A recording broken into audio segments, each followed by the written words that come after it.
Հետևաբար, հարգելի գործընկերներ, պետք է հասկանանք, ըմբռնենք խորությամբ, որ չափազանցություն նրանում, որ ասում եմ Հայաստանի Հանրապետության պետական բյուջեն, մեր բոլորի հավաքական, բայց նաև մեզնից յուրաքանչյուրի ընտանեկան բյուջեն է։ Սրանում ոչ մի չափազանցություն չկա, եւ այս ամեն ինչի համար եմ ասում, հարկ վճարելու նկատմամբ մեր վերաբերմունքը պետքա փոխվի, ֆունդամենտալ ձևով պետքա փոխվի, որովհետև կա հարկ, կա պետություն, չկա հարկ,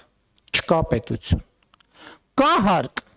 կա բարեկեցություն, չկա հարկ, չկա բարեկեցություն, կա հարկ,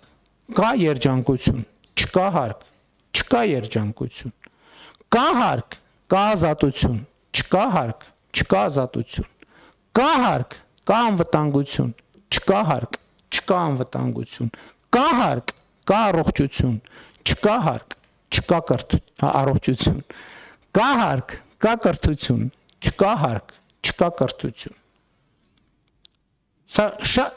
ընդ որում այս թվարկումը ժամերով շարունակենք, կա հարկ, կա ճանապարհ, չկա հարկ, չկա ճանապարհ, կա հարկ, կա լուսավորություն, չկա հարկ, չկա լուսավորություն, կա հարկ, կա սոցիալական ապահովություն, չկա հարկ, չկա սոցիալական ապահովություն, կա հարկ, կա անտառ, չկա հարկ, չկա անտառ,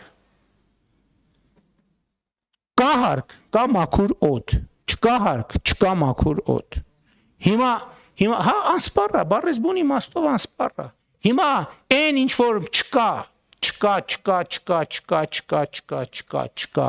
ինչի պատճառով է, որ չկա, հարկ չլինելու պատճառով է, որ չկա, աշխատանք չլինելու պատճառով է, որ չկա, հարկ վճարելու նկատմամբ վերաբերմունքի պատճառով է, որ չկա,